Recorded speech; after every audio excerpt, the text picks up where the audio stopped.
Epic Games was a company that I always were trying to hack, but I never had the time. So this was perfect to give it a try. I'm a super fan of games. I actually, on my hobby and my free time is reversing games. So the scope was super interesting for me. And I'm super sure that I'm going to keep hacking on this program after the event. I'm a GP, general practitioner, working in primary healthcare. I need to think of what might kill you and how to improve your life or quality of life by resolving your bugs. That's the same with hacking. There are plenty of bugs, but you need to find those impactful bugs that actually help out the customer or protect customer.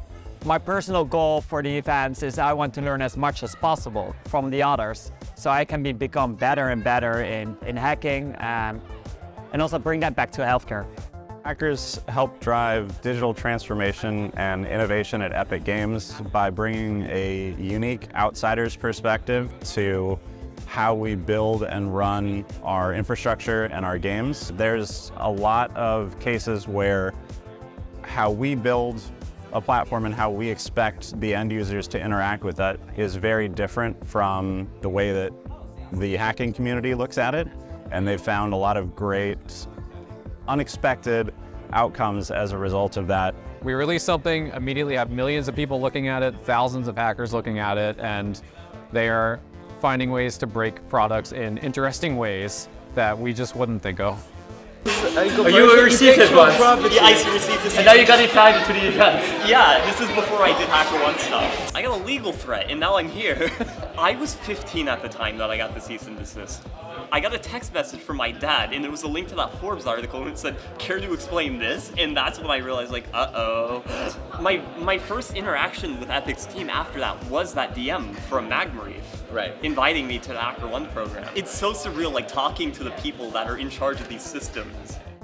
I found a bug that I thought was impactful, but in the end it was not impactful at all.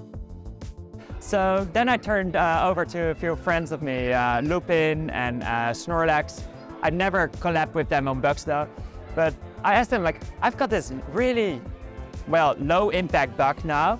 I thought it was a high impact, but in the end it was not. Can you help me think of how to exploit it? And there was one other guy, Space Raccoon, he's virtual, he's participating as well.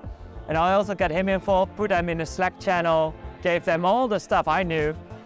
And in the end, we turned this bug of $500 payouts into one paying $14K. So that's a good achievement, and that shows in money what you can do together. In the end, the impact was way bigger, and I learned a lot. I couldn't do this alone. We want everything we release to be as perfect as it can be. So finding passionate people like everyone here, getting them onboarded and giving them early access to a product has been super valuable. I think that the scopes like this one that are sometimes like complex force people to collaborate in different ways and share their ideas and their point of view. Everyone has like a super specialization, and someone is specialized in reversing, others specialized in cross-site scripting, and these types of scopes sometimes force people to collaborate and to share skills. Places like this where we all met together, we are able to share, and that helps to provide more feedback to each one of us and keep improving and learning for the future.